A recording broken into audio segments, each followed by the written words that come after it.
किस श्राप के कारण स्त्री समय से पहले विधवा होती है? कौन सी स्त्री के भाग्य में पुत्र नहीं होता?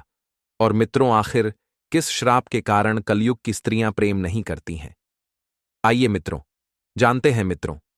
एक समय पार्वती भगवान भोलेनाथ के साथ बैठी होती है और चिंतित विचारों में डूबी हुई थी। तभी भगवान भोलेनाथ कहते हैं, हे प्रिय, आप किस प्रश्न में इतनी उलझी है? प्रभु, मैंने देखा कि धरती लोक पर 3 प्रकार की स्त्रियां हैं जो आपस में सहेली हैं।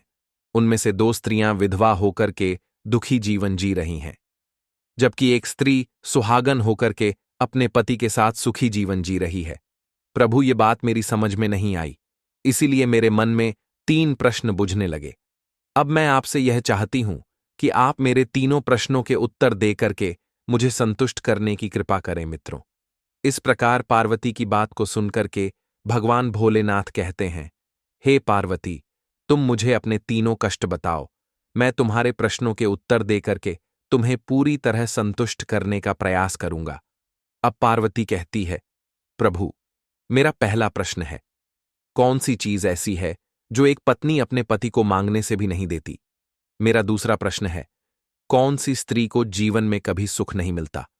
और मेरा तीसरा प्रश्न है, कौन सी स्त्री समय से पहले विधवा हो जाती है? मित्रों, इस प्रकार पार्वती के प्रश्नों को सुनकर भगवान भोलेनाथ कहने लगे, तुम जिन स्त्रियां की बात कर रही हो, उनमें से 2 स्त्रियां विधवा होकर अपना दुखी जीवन जी रही हैं, और वहीं पर एक स्त्री सुहागन होकर के अपने पति के साथ अपना सुखी जीवन जी रही है। प्रिय, तुम जानना चाहती हो आखिरकार ऐसा क्यों है? तो मैं तुम्हें एक छोटी सी कहानी सुनाता हूं। इस कहानी को बहुत ही ध्यान से सुनना। आधी अधूरी कहानी सुनने वालों को आधा अधूरा ही ज्ञान प्राप्त होता है, जो जीवन में कभी काम नहीं आता, क्योंकि तुम्हारे तीनों प्रश्नों के उत्तर इसी छोटी सी कहानी में समाये हुए हैं। यदि तुमने इस कहानी को ध्यान से नहीं सुना, तो आने वाले कलयुग में हमारी माताएं बहनें अपने सुहाग को संकट से नहीं बचा पाएंगी।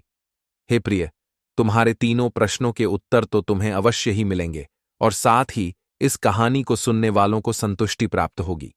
मित्रों, पार्वती कहती हैं, प्रभु, मैं आपकी बात से सहमत हूं।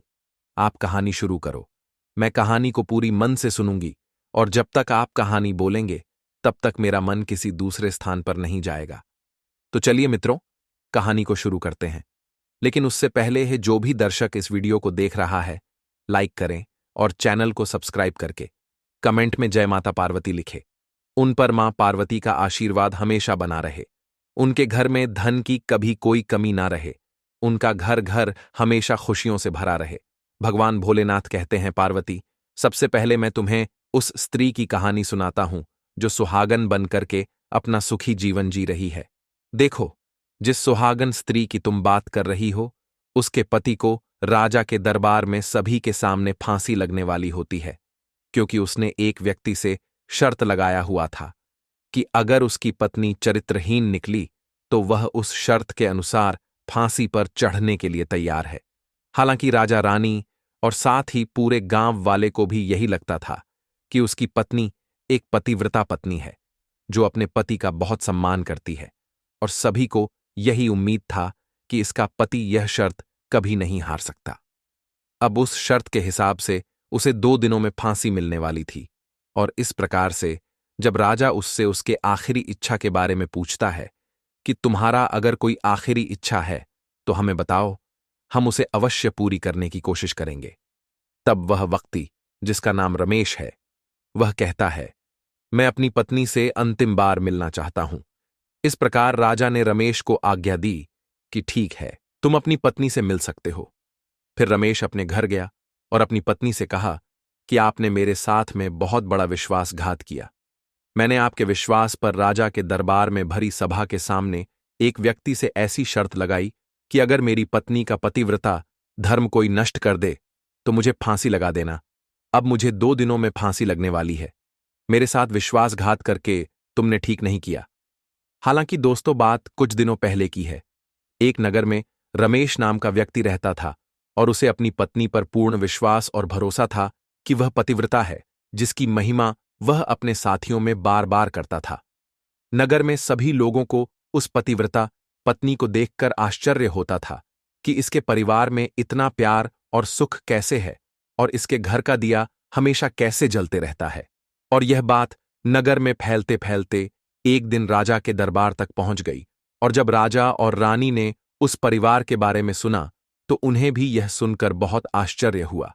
तब राजा ने क्या किया कि रात के समय रानी के साथ अपने महल से नगर की ओर देख रहा था, तो उन्होंने देखा कि नगर के सभी घरों में दिया बुझ चुकी थी, लेकिन रमेश के घर में दिया अभी तक जल रहा था।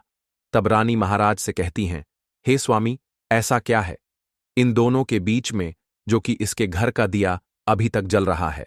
फिर कुछ दिनों के बाद राजा ने अपने सिपाहियों को बोलकर रमेश को राज दरबार में बुलवाया और उससे कहा कि तुम्हारे घर का दिया हमेशा कैसे जलते रहता है।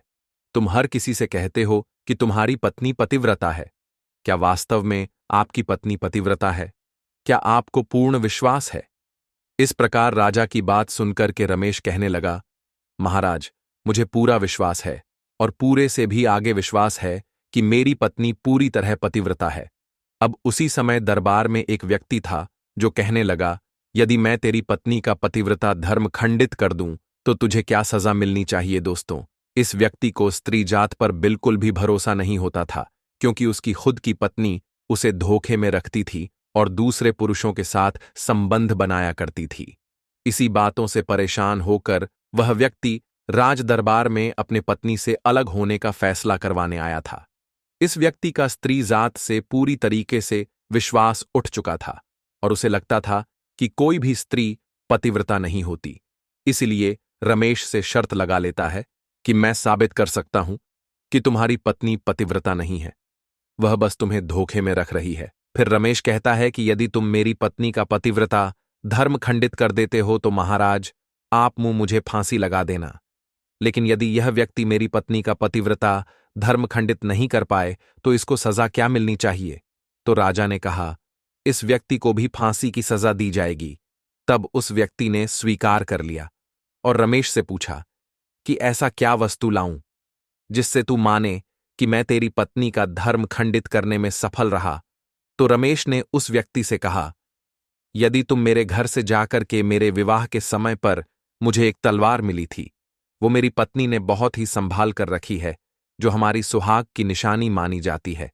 यदि तू वह तलवार लाकर मुझे दिखा दे तो मैं मान जाऊंगा कि मेरी पत्नी का धर्म तूने पूरी तरह से नष्ट कर दिया। अब शर्त स्वीकार हो जाने के बाद में वह व्यक्ति नगर की ओर जाता है और एक दूती से जाकर मिलता है। दोस्तों, वह दती हमेशा एक दूसरे से भिड़ने का काम करती थी और जो काम कोई नहीं करता था वह काम करने में भी वह सक्षम थी। फिर इस प्रकार उस व्यक्ति ने उस दुती को अपने स्वार्थ के लिए बुलाया और दुती से कहा कि देखो, इस नाम का एक व्यक्ति है, उससे मेरी शर्त लगी है। और फिर उसने उस शर्त के बारे में उसको सारा कुछ बता दिया और वह उस दुती से कहने लगा, तू कैसे भी करके उस स्त्री से मेरा संपर्क करवा दे, तुझे जितना धन चाहिए मैं उतना धन दूंगा। इस प्रकार उस व्यक्ति की बात सुनकर कि दुती कहने लगी, भाई, तू उस औरत के बारे में बात मत कर, वह औरत पूरी तरह से पतिव्रता है। गांव में कोने कोने तक यह बात फैली हुई है। वह तेरी ओर थूकेगो के व्यक्ति खूंखार है, तेरी खाल उतार लेंगे। तब वह व्यक्ति डर जाता है और सोचता है, अगर मैं शर्त हार गया तो महाराज मुझे फांसी पर चढ़ा देंगे। वह व्यक्ति इस बात से डर कर दूती से कहने लगा, ठीक है, यदि तू मेरा उससे संपर्क नहीं करवा सकती है तो एक काम कर दे, उसके घर जाकर के तलवार चुरा कर ला दे और उसकी पत्नी के गुप्तांग के पास में यदि कोई चिन्ह हो तो वह चिन्ह भी मुझे देख करके बता दे, फिर मैं तुझे मुंह मांगा इनाम दूंगा। ये बात दुती की समझ में आ गई और उसने कहा, ठीक है, मैं तुम्हारा काम अवश्य करूंगी। तब वह दूती रमेश के घर की ओर जाती है। उसकी पत्नी से जाकर बोलती है, रमेश कहाँ है? आप उनकी पत्नी हो। क्या नगर में आप लोगों के बारे में काफी कुछ सुनने को मिला और मुझे यह जानकर बहुत खुशी हुई। वैसे मैं रमेश के बचपन की दोस्त हूं, हम लोग बचपन में काफी समय एक साथ बिताए। रमेश और मेरे बीच काफी गहरी दोस्ती थी। और फिर दूती कहती है, मैं काफी दिनों के बाद आज अपने गांव आई हूं और सोची क्यों ना एक बार रमेश से जाकर मिल आए। और दूती उस स्त्री से पूछती है, रमेश आखिर कहाँ है? कहीं दिखाई नहीं दे रहा। फिर उस स्त्री ने कहा, वह कुछ काम से शहर गए हैं, वह 3 से 4 दिनों में आ जाएंगे। हालांकि दोस्तों, यह बात दूती को पहले से ही पता था कि रमेश कोई काम से शहर गया हुआ है। उसके बाद उस पतिव्रता स्त्री ने कहा, आप अंदर तो आओ, मैंने आपको पहले कभी देखा नहीं, इसलिए पहचान नहीं पाई। और इस प्रकार उस दूती को उस पतिव्रता स्त्री ने बहुत बड़ा सम्मान दिया, मगर उसे क्या मालूम था कि यह उसके साथ में छल करने आई है। इस प्रकार वह दूती उस पतिव्रता स्त्री के साथ में बैठकर बातें कर रही थी। अब कुछ समय बाद उसने उस पतिव्रता स्त्री से पानी मांगी, और जब वह पानी लेकर आई तब दूती ने चालाकी से पानी का गिलास उसके कपड़े के ऊपर गिरा दिया, जिस वजह से उस पतिव्रता स्त्री को कपड़ा बदलना पड़ा। जब वह स्त्री कपड़ा बदल रही थी तो उस दूती ने कमरे की ओर ताक झांक करके उसके गुप्तांग के पास का चिन्ह देख लेती है, और उसके बाद लगे हाथ तलवार भी वहां से लेकर भाग जाती है। आगे फिर दूती ने जाकर कि वह तलवार उस व्यक्ति को दे दिया, और साथ ही उस पतिव्रता स्त्री के जांघ के तिल की निशानी के बारे में भी बता देती है। फिर वह व्यक्ति तलवार लेकर के सीधा राजा के दरबार में पहुंचा और राजा से जाकर कहा, महाराज, मैंने रमेश की पत्नी के साथ में 2 दिन बिताए और यह तलवार उसी के हाथों से लेकर आया हूं। फिर तो राजा ने दरबार लगाया और रमेश को बुलाया तथा उस व्यक्ति से सभा में तलवार दिखाने के लिए कहा। फिर राजा की आज्ञा पाक के उस व्यक्ति ने रमेश को तलवार दिखाई और उसकी पत्नी की जांघ की तिल के बारे में भी बताया। दोस्तों, उस व्यक्ति के मुख से यह सभी बातें सुनकर रमेश मान गया कि वास्तव में आज मेरी पत्नी ने अपना पतिव्रता धर्म पूरी तरह से भंग करवा लिया। यह सब देखते हुए राजा ने फांसी का दिन 2 दिन के बाद में रख दिया और कहा कि रमेश को 2 दिन के बाद में फांसी पर चढ़ाया जाएगा। और इस प्रकार रमेश से उसकी आखिरी इच्छा पूछी गई तो तब वह अपने पत्नी से जाकर मिला। उस पतिव्रता स्त्री ने अपने पति को सारी बात बताई, मगर उसे विश्वास नहीं हुआ और वह राजा के दरबार में वापस पहुंच गया। अब रमेश राजा के दरबार में पहुंचा तो फिर उसे कैद में डलवा दिया गया। अब उधर रमेश की पतिव्रता पत्नी ने परमात्मा को याद किया और अपना भेष बदलकर के राजा के दरबार में गई और राजा से नाच दिखाने की आज्ञा मांगने लगी, क्योंकि वह स्त्री बहुत ही सुंदर थी और उधर राजा भी नृत्य देखने के शौकीन थे। इसलिए राजा ने मंत्रियों को आज्ञा दे दी कि इस सुंदरी का नाच करवाने की पूरी व्यवस्था करें।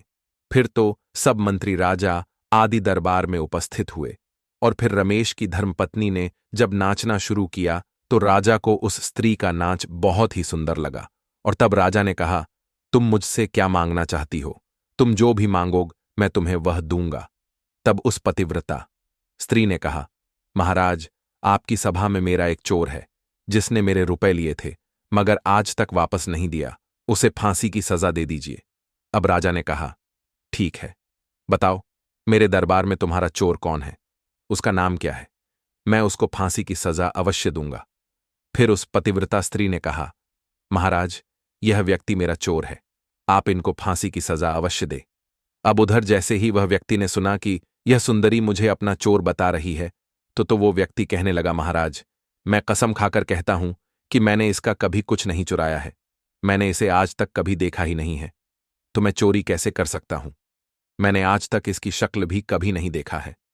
जैसे ही उस व्यक्ति ने कहा कि मैंने इस सुंदरी की आज तक शक्ल ही नहीं देखा तो वह सुंदरी कहने लगी, महाराज, अगर यह व्यक्ति मुझे जानता ही नहीं है तो आप इससे यह पूछो कि यह तलवार कहां से लाया था।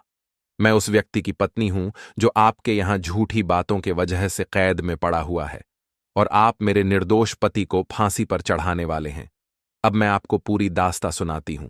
यह जो व्यक्ति आपके सामने खड़ा है, इसने मेरे पास अपनी एक दूती को भेज करके मेरी जांघ के तिल का पता लगाया और उसी ने यह तलवार चुरा कर के इसको ला करके दिया।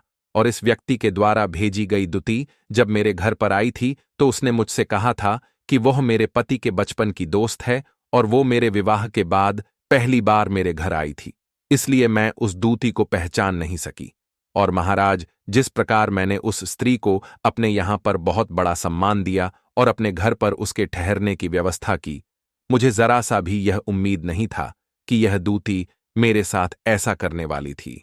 इस प्रकार उस मोहन की पतिव्रता स्त्री की बात को सुनक के राजा ने दूती को बुलाया। फिर उस दूती ने राजा को सारी सच्चाई बता दी, जिसे राजा ने रमेश को रिहा कर दिया और उस व्यक्ति को फांसी पर चढ़ा दिया। मित्रों, इस प्रकार उस पतिव्रता स्त्री ने अंत में राजा से कहा, महाराज, मैं अपने पति से बहुत प्यार करती हूं। मैं एक चरित्रवान स्त्री हूं। कभी भी मैं अपने पति का नाम तक अपने मुंह से नहीं लेती। भगवान भोलेनाथ कहते हैं, पार्वती, मेरी कहानी पूरी होती है। अब तुम अपने तीनों प्रश्नों के उत्तर सुनो। तुम्हारा पहला प्रश्न था, ऐसी कौन सी चीज है जो एक पत्नी अपने पति को मांगने से भी नहीं देती? तो समझ लो, वह चीज गाली है। एक चरित्रवान स्त्री कभी अपने पति को गाली नहीं देती, लेकिन जो स्त्री गाली देती है वह स्त्री कभी चरित्रवान नहीं होती, और ऐसी स्त्री जीवन भर रोती है, उसके जीवन में कभी सुखी नहीं आती, और समय से पहले ही ऐसे स्त्री विधवा हो जाती है। अब तुम्हारा दूसरा प्रश्न था, कौन सी स्त्री को जीवन में कभी सुख नहीं मिलता है? तो समझ लो, जो स्त्री अपने पति के बिना अनुमति से किसी तीर्थ स्थान या उत्सव में जाती है, उनके जीवन में कभी सुख नहीं आता। ऐसी स्त्रियां जीवन भर दुखी रहती हैं और उन्हें पति का प्रेम कभी नहीं मिलता। भगवान भोलेनाथ कहते हैं, हे पार्वती, तुम्हारा तीसरा प्रश्न था कि ऐसी कौन सी स्त्री है जो समय से पहले विधवा हो जाती है? तो जो स्त्रियां अपने पति का नाम लेती हैं, वह समय से पहले विधवा हो जाती है, क्योंकि पति का नाम लेने से पति की उम्र कम हो जाती है और समय से पहले ही उनके पति की मृत्यु हो जाती है। ऐसे स्त्रियां जो पति का नाम लेती हैं, वह समय से पहले ही विधवा होकर के एक दुखी जीवन जीती है। बस यही राज की बात है कि तुम जिन 3 सहेलियों की बातें कर रही थीं, उनमें से 2 विधवा थीं और एक यह मोहन की पत्नी थी, जो पतिव्रता स्त्री थी। यह पतिव्रता स्त्री कभी भी अपने पति का नाम मुंह से नहीं लेती थी, और उधर वह 2 स्त्रियां जो विधवा होकर अपना जीवन दुखी होकर जी रही हैं, वह हमेशा अपने पति का नाम लेकर ही बुलाती थीं, जिसकी वजह से उनके पति की उम्र कम हुई, और फिर वह दोनों स्त्रियां समय से पहले ही विधवा हो गईं, और आज वह दुखी जीवन जी रही हैं। इसलिए कभी भी स्त्रियों को अपने पति का नाम अपने मुंह से नहीं लेना चाहिए। मित्रों, इस प्रकार कहानी सुनने के बाद में पार्वती पूरी तरह से अपने तीनों प्रश्नों से संतुष्ट होकर कहती है, प्रभु, वास्तव में जो स्त्री चरित्रवान होती है वह कभी जीवन नहीं जीती है, क्योंकि ऐसे घर में पार्वती का सदा वास होता है और वह घर धन धान्य से हमेशा भरपूर बना रहता है। ऐसी स्त्रियां हमेशा घर को स्वर्ग बना देती हैं। तो दोस्तों, यदि आपको ये वीडियो पसंद आई हो तो प्लीज आप इस चैनल को सब्सक्राइब अवश्य करें, वीडियो को लाइक करें और दोस्तों सच्ची श्रद्धा से कमेंट में जरूर लिखें। जय श्री राम। साथ ही देवों के देव हर हर महादेव सदैव आप पर अपनी कृपा बनाए रखें। प्रिय मित्रों, वीडियो को अंत तक देखने के लिए धन्यवाद।